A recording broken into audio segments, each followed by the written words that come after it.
Yeah. DCB. The culture breakdown. Tap in. Hit the play, let it load and I lock in. Timeline talk, we the ones that you clocking. From the block to the blogs, every topic. Turn a headline hot, make it toxic. We got facts, we got jokes, we got context. Break a clip down clean and we dissect. If it's cap, then it's cap, we expose that. If it's real, lift it up, bring the hope back. It's the culture breakdown. Say with your chest down. From the past to the right now. We go talk it, never back down. The culture breakdown. Hit subscribe, that's the wave now. If you want to lay it out, YouTube lit when we stay. Yo, we back with another one for the culture. It's the culture breakdown. In the room, you can in tune with me. Don't forget to subscribe to the channel, smash that like button, share the video. We back with another one for the culture. And me, honestly and truly, I feel like this guy right here, he is a cancer to our culture. A straight snitch. But check this out. The man has been, listen, I don't have nothing against, people who choose to cross over. I just feel like you should stay over here. And there's no straddling. And I feel like he comes onto this platform and he straddles. Like a lot of his content, if it's not about exposing ex-blood gang members, which I feel like all of you niggas is what you are. You feel I'm coming from? Like all you niggas is homo. You feel me? You know what I mean? Rats and fucking PDFs. Yeah, especially all you niggas who did mad time in jail and shit. Yeah, majority of you niggas is straight. Yeah. But neither here nor there. We on goofball right here. This is Whack 100 Jr. Yeah. He is misleading the youth. Me personally, that's how I feel. I feel like he's misleading the youth because when he talks about like positive shit, he barely gets views. Yeah, I did my homework on him because I ain't want to just come on here and just be talking, right? But he gets the most views from talking about his old punk ass gang life. You know what I mean? That shit is watered down, homie. We can't even believe nothing you said. And that shit is so in vain, homie. You shouldn't even want to talk about none of that shit no more. You just a goofy nigga. Yeah, bro, you a straight snitch. You dead ass wrong. You dead ass wrong, bro. FBI, open up. So, I guess Zip with the Drip. Shout out to Zip with the Drip. Zip with the Drip had some words for him because he felt like, yo, bro, why you doing this shit? You know what I'm saying? And he started to explain, right? He went on to explain how he became a serial rat. You know what I mean? He explained how he got scared. He was in Rikers Island. He got scared. Nigga beat him up for his Cartiers and shit. Took his Cartiers, beat him up. He got scared. The nigga got scared, man. Yeah. Straight bitch. It's always these niggas. It's always these niggas, bro. That's in front of the camera. What they water up, bro. They tough. But boy, oh boy, he went from this is what I'm about to say, and I'm gonna play this shit, right? Because I'd be confused. At how these fake ass gangbangers, right? 1 minute they'll tell you they was the toughest niggas slinging them things, shooting niggas, killing niggas, whatever, right? And then the next minute they scared to death to shoot their hands or go scratch a nigga with a razor. We can't make this shit up, bro. Like that. Somebody got to answer that question. Answer that question for me, please. Like, you know what I'm saying? Yeah, yo, stop portraying. That way youth, they would know early on that this street shit is for the dead. The streets ain't serious, but the future of the youth is, my people. Especially our culture, we have to wake up. We can't allow goofy ass niggas like this to come and say he on some fake ass spiritual journey, but yeah, he talking about nothing but street shit. If you know for a fact on that spiritual journey that you must leave that alone, my brother, why are you steady mixing in and talking about and glorifying that bullshit life that you live? Why is you glorifying it? Don't try to use the excuse of saying You talking about it to tell these people? No, you're talking about it with an admiration, bro. You missed this shit. You low key missed this shit. And I feel like you a Jim Jones character, like the white man Jim Jones.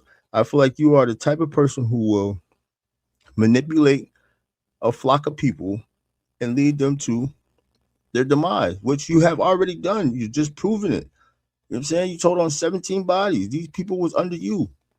Your words. All of them young dudes was under you. They followed you. And what happened? You turned on all of them. So now you're trying to build you another community and you're going to turn on them too. Real shit. Let's listen to him explain why he became a serial snitch. May God bless America, man. When I didn't do that, homie, I already made it up in my mind that Bucks was dead. So to answer your question, that I think I was going to tell, I knew I was going to tell. You know why? Because when I was on the island, I didn't want to cut him and catch a new case. I didn't want to catch a new one. How do you say some shit like that, though, bro? How do you say some shit like that, though? How do you say, yeah, right then and there, I knew I was going to be a snitch?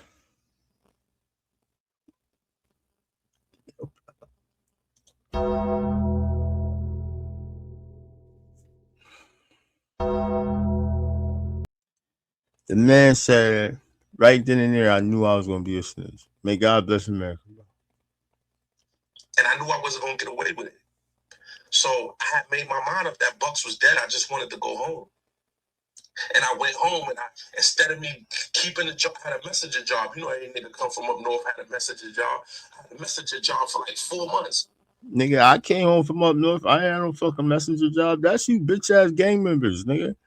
Them y'all jobs. Y'all do flunky nigga shit. You know what I'm saying? That's all gang members are, man. Y'all are flunkies to the big homies.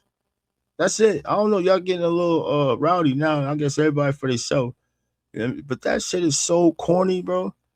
This nigga talking about, yeah, a messenger job. Message? Fucking A straight snitch. ain't no secret. You know it. You know it.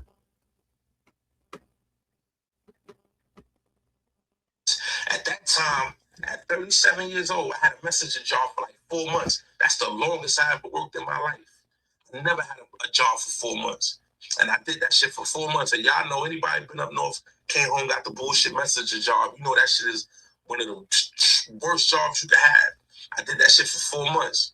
My son came home, and I'm staying with my aunt. I'm on Stratford and Watson. I'm in a why people have to be rude. Let them be rude. Let them do what they do. So yeah, I was living in the Bronx. I was on Stratford and Watson. I was in the South Bronx living in my aunt crib. It was me and like 3 of my brothers living in the crib. My aunt crib's the hangout. My aunt door be wide open. She sells cigarettes. My brother's selling weed. They selling plates. Everybody in and out. This is where I was living at. And I tried. I said, man, fuck it. You know what I'm saying? Bronx River in the building. So you know what I'm talking about. You know what I'm talking about. You Bronx River, you right down the street. This when they was beefing with y'all. This when them 30s from my aunt building, the Crips, the 30s was beefing. But yo, here's the thing though, bro. Here's the thing. You're talking about how you got back into the game to tell. Y'all gotta pay attention. He telling y'all he couldn't work the bum ass job. So his mental wasn't there to work that job because he no longer could be in the streets anymore. But his selfish mentality said, I'm gonna go get in the streets, but I know when I get caught, I'm gonna tell. Bronx River at this time, it was up. So I got frustrated. My son came home from PA. He called me. He couldn't get his hands on no work. He know I could get work. And he called me like, yo, bro, my white bitch got a phone right now doing 3 bands a day. So I went and got some work and I headed out to PA. I was out there for 18 months and niggas trying to case slay me. So why you go back to doing crimes with the intentions to tell? That's nasty work done. It is. It is. It is. But if you want me to lie, I'm keeping it in bed.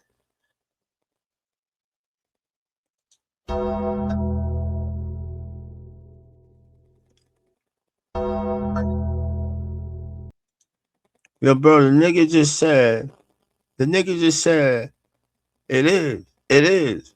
Yo, he said he got back in the game knowing he was going to tell. So this right here is what you call a dangerous ass coward, man. Because if he felt in his heart he no longer could take this street shit no more, why put yourself in a situation that you're knowing you're self-destruct? You are on a self-destruct as long as you're in on this side, because you don't really want to be over here. You're on a self-destruct, but yet instead of allowing these people who they doing what they do, instead of allowing them know, letting them know like, yo, you ain't right. You manipulated them. You came in and you manipulated. This is why you're worse than just a regular snitch, just a regular rat. Like, you are a very, very dangerous guy, bro, because you just told us that's first degree murder right there in GTA. If you understand what I'm saying, that's for you. Literally, you sat and calculated this, and now you do have people sitting in jail right now for life off of what you told, bro. You literally sat and thought about how you know for a fact you're gonna get away with this. Put it in the comment section, man. Put that in the comment section. That's wrong. That is wrong, man. That is totally wrong, bro. I don't got nothing against niggas who, you know what I'm saying, when they get caught and they can't do the shit, they choose, you know what I'm saying, but stay away. This nigga, no. You know what he did? He knew he couldn't do it, but his selfish mind told him that he couldn't sustain, he couldn't take working a 9 to 5. So he still wanted to go play the game, but he knew he was going to cheat. He already had the cheat code. Dangerous. I'm keeping it in bed. I'm keeping it in bed. A pissed off rapper that never made it. I'm not a rapper that never made it. I just knew how to rap. And you knew how to rap, and this is what you did. Snitches, telling all their business, sit in the court and be their own star witness. Do you see the perpetrator? Yeah, I'm right here. Fuck around, get the whole label sent up for years. Rap snitches, telling all their business, sit in the court. That's what this nigga is, man. That's what this nigga is, bro. This nigga's a dangerous coward, bro. For real, he's a bad representation for East Coast, bad representation from New York. I don't give a fuck about you blood niggas. This right here is what when you get a blood nigga. Name one real nigga. They ain't got no dirt on their name. The OG Manny Brim nigga that came out. I'm just speaking on the niggas who came to the internet. I'm speaking on the goofballs that came to the internet that claim this blood shit. They all look like straight goofballs. Either they got PDF files, they mooks, they like niggas, they was fucking on men, or they rats. Tell me name one that's different. Put it in the comment section. Name one that's different though. Please. Like, I need to know. This nigga that came out here and made Dipset look totally bad, bro. I made it. I just knew how to rap. I got like 4 songs with Hal Rell. The only time I ever been in the studio and recorded a song was with Hal Rell. So if I was a rapper that never made it, that would have mean I would have been to the studio mad times recording raps, right? I've only been to the studio. Hal Rell is nothing. Hal Rell is not a real rapper. Hal Rell, do your homework. Hal Rell stole rhymes from a real nigga from my town. Man, those are rest in peace to a good nigga, a great fucking rapper. Nigga, he stole thump rhymes, nigga. Real shit, yo. Them niggas is all goofballs, nigga. In the New York City. Them New York City niggas is goofballs, bro. Studio with Hal Rell. Those are the only songs I ever recorded was with him. So I wasn't really a rapper. So you can't say I was a rapper that never made it because I wasn't a rapper. I was a street nigga that knew how to rap. There's a difference. I was a street nigga that knew how to rap. I had Rell telling me, yo, bro, how you gonna do shows and it's 20 grand? No, nigga, you was a street nigga that knew how to snitch. A straight snitch. We don't even need to listen to the nigga no more. So in other words, you heard firsthand what the nigga said.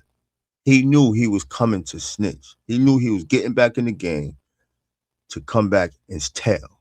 He was going to tell on everybody. And he did. He told on everybody. He took everybody down. He told on 35, 80,000 bodies, goddamn it. FBI, open up! Ain't no secret. We got this nigga up out there. Let me know what y'all think in the comment section, man. Is he a new prophet coming to lead the youth, or do we need to let this man know you are a cancer to our culture, bro? It's the Culture Breakdown. We back with another one.